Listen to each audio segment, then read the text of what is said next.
세상이 엄청나게 흔들리기 시작했고 이 흔들림은 점점 더 거세지고 있습니다. 이제는 일상이 된 가자 지구와 이스라엘 국경에서 벌어진 총격전. 시리아가 활활 타오르고 있는 가운데 중국은 대만을 빤히 바라보며 이 섬나라의 감도는 긴장감을 고조시키고 있습니다. 게다가 유럽의 중심부에 있는 우크라이나에서 대규모 전쟁이 심화되고 있는 것은 더 말할 것도 없습니다. 이런 상황에서 일본은 매우 불편한 입장에 놓여 있습니다. 그들의 주변은 러시아를 필두로 하여 중국, 북한까지 핵무기를 보유하고 있는 세계의 공격적인 전체주의 국가가 둘러싸고 있습니다. 따라서 이 사무라이 국가가 가장 현대적인 무기를 보유하기로 결정한 사실은 충분히 이해가 되는 결정입니다. 그리고 그 결정 중 주요한 요소 중 하나는 자체 개발된 6세대 전투기가 될 것입니다. 지금부터 우리는 러시아 슈슈카스와 중국 청두에 대항할 수 있는 최첨단 항공기 제작을 위한 일본의 새로운 프로그램에 대해 이야기해 보겠습니다. 이 프로그램의 흥미로운 점을 이해하시면 시청자 여러분들께서도 일본이 왜 5세대 전투기 제작을 건너뛰고 바로 6세대 전투기 개발로 직행하는 이유를 알 수 있으실 것입니다. 결론부터 말해서 공식적으로 일본은 2004년부터 개발에 착수한 5세대 전투기를 아직도 개발 중입니다. 그러나 현재까지 단 한 대의 프로토타입만 준비되어 있으며 2016년 4월 22일에 첫 비행을 수행했습니다. 이 프로토타입 항공기는 날개 폭에 단일 좌석이 있는 항공기로 폭이 약 9m, 길이 14.2m이며 기체 무게는 약 9,700kg의 재원을 가지고 있습니다. 이 새로운 일본 전투기는 크기가 스웨덴의 사브 그리펜 경 전투기와 비슷하고 모형은 미국 F-22 랩터 전투기에 가깝습니다. 이 전투기의 꼬리 날개의 크기와 각도, 공기 흡입구의 모양은 미국 5세대 전투기에 사용된 것과 동일합니다. 이 프로토타입 기체인 미쓰비시 X2는 2005년에 레이더 가시성을 테스트했습니다. 일본 방위성 대변인에 따르면 프로토타입의 유효 분산 면적은 곤충보다는 크지만 보통의 새보다는 작은 것으로 확인되었습니다.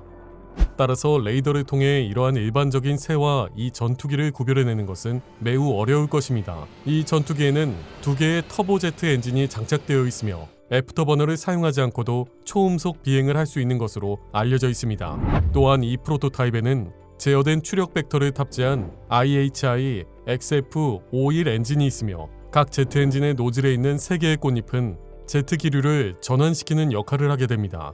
이 모든 것을 종합해볼 때 일본군은 6세대 전투기라는 어려운 도전을 해낼 수 있는 탄탄한 기반을 갖추고 있는 것으로 기대됩니다. 하지만 이와는 별개로 미쓰비시 X2의 외관 형성에 있어 미국인들의 공이 상당히 큽니다.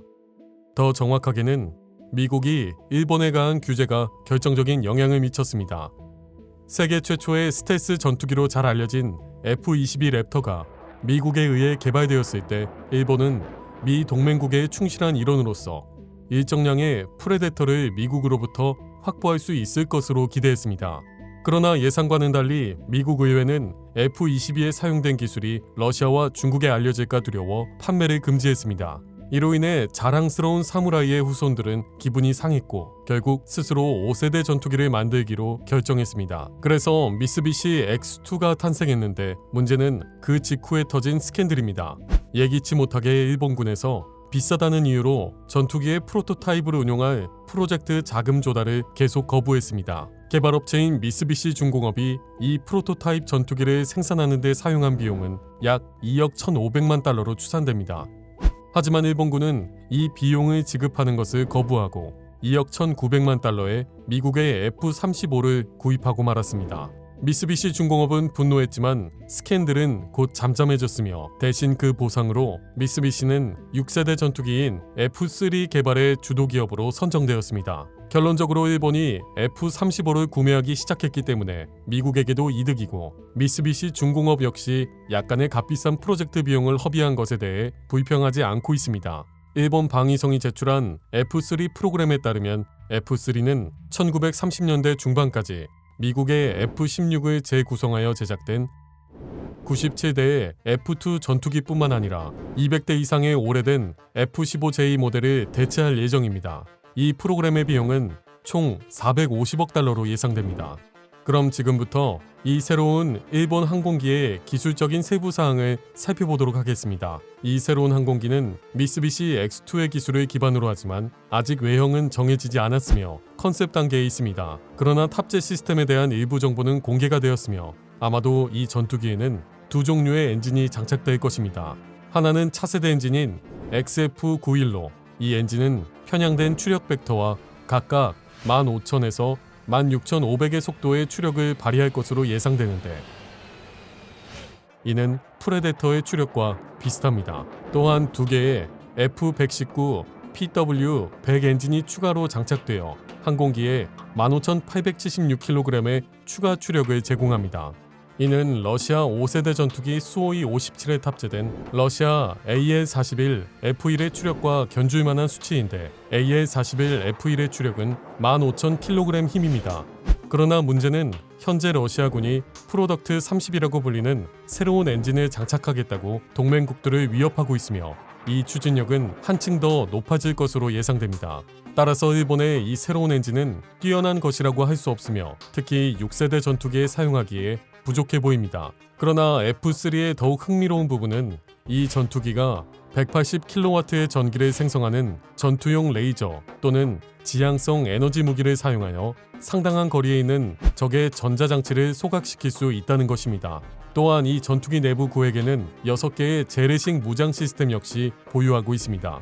F3는 기체 내부에 배치된 6개의 ASM-3 대함 미사일로 무장할 예정인데 이 ASM-3 미사일은 마하 3 이상의 속도로 최대 400km 거리의 목표물을 명중시킬 수 있습니다. 물론 솔직히 말해서 극초음속 무기가 등장하고 있는 지금 이러한 특성이 그다지 인상적이라고 말할 수는 없습니다.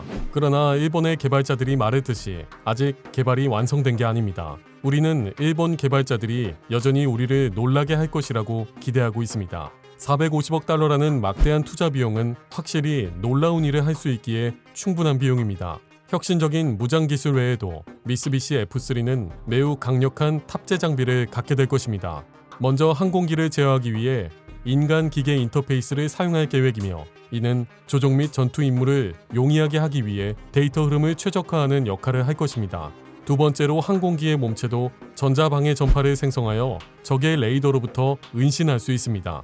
이 F3 전투기는 고출력 지상 레이더를 포함한 모든 관측 및 유도 수단의 데이터를 처리하고 전송하는 초고속 시스템을 구현할 예정입니다. 이러한 모든 시스템은 고전력 전자기 펄스의 공격으로부터 견딜 수 있는데 데이터는 광섬유를 통해 전송되고 항공기의 제어 시스템은 자동 손실 보상 기능을 갖도록 설계되고 있습니다. 일본의 이 6세대 전투기는 물론 기밀 전투기입니다. 앞서 말한 것처럼 일본 국방부의 발표에서 미쓰비시 X2의 유효 분산 면적은 일반적인 새의 크기로 예상됩니다.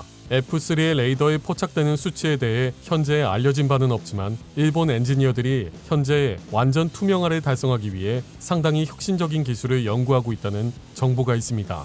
현대의 기밀 항공기 동체에 처리된 특수 코팅은 레이더의 전파를 흡수함을 통해 기체를 발각되지 않게 합니다. 또한 동체의 특별한 모양으로 인해 미세한 잔여 전파까지 레이더와는 다른 방향으로 반사되게 설계되어 있습니다. 사실 이 모든 기능은 데시미터, 센티미터 및 밀리미터 범위에서 잘 작동하여 기체를 숨길 수 있지만 미터 전파를 사용할 경우에는 비행기가 적에게 완전히 드러나는 것이 현실적인 한계입니다. 그러나 일본은 전파를 전송하는 물질을 사용하고자 계획하고 있습니다. 이는 환상적인 생각이지만 솔직히 말해서 그들이 그것을 어떻게 현실화할 수 있을지는 분명하지 않습니다. 일본은 이것을 현실화하기 위해 비행기의 물리적 특성을 변경하고 긴 전파를 흡수할 수 있는 플라즈마 안테나를 설치하는 전략을 세우고 있습니다. 전문가들은 이러한 방식을 사용하면 항공기가 미터파 범위에서조차 보이지 않을 것이라고 믿고 있습니다. 각 F3 전투기는 정찰 장비나 미사일을 장착할 수 있는 최대 3개의 드론 무리를 제어할 수 있도록 설계될 예정입니다. 물론 이러한 드론이 항공기의 공격 능력을 크게 향상시키는 것은 사실이지만 이것은 더 이상 새로운 기술로 보기는 어렵습니다. 러시아는 이미 5세대 전투기 수호이 57을 위해 수호이 70 스텔스 드론을 개발하고 테스트까지 하였으며 수호이 57은 이미 드론 조종수를 3명이나 탑승시킬 수 있습니다. 이 새로운 항공기의 개발 전략 중 흥미로운 것이 하나 있는데 그것은 기체 부품을 결합하는 기술입니다. 일본인들은 리벳이 아니라 접착제로 항공기의 부품을 결합고자 계획하고 있습니다. 아마도 이러한 기술은 기체의 무게를 줄이고 더 견고한 내구성을 가져다 줄 것입니다. 현재 일본은 이 새로운 기체의 조종에 있어 인공지능의 존재나 그에 따른 조종사의 부재에 대해 아무 언급도 하지 않고 있습니다. 하지만 저희는 다른 국가의 6세대 전투기 프로젝트와 마찬가지로 파일럿이 있거나 없는 두 가지 변형이 함께 동시에 개발될 것이라고 생각합니다. 물론 일본이 기존 계획을 모두 이행할 수 있을지 여부는 알 수 없습니다. 현재까지 F3 프로젝트는 초기 단계로 기체의 전체적인 형태도 아직 결정되지 않았습니다. 그러나 일본은 이번에 차세대 항공기를 생산 및 운영하는 것에 대한 강한 의지를 보여주고 있습니다. 중국에만 3,000대 이상의 4플러스 또는 4플러스 세대급 전투기 J-10 및 J-11B에 더해 150대의 5세대 전투기 J-20이 있으며 거기다가 러시아의 수호이 35 및 수호이 57까지 고려하면 일본은 이러한 적의 대규모 항공대대에 의미 있는 무언가로 대응해야 합니다. 그렇지 않으면 아무도 이 사무라이 후손을 고려해주지 않을 거고 세상은 여전히 강자가 옳다는 원칙에 의해 지배되고 있습니다. 아래의 댓글창을 통해 여러분의 의견을 남겨주세요. 이 영상이 재미있었다면 구독과 좋아요를 잊지 마세요. 현대무기에 대한 더 많은 흥미로운 영상이 많이 있습니다.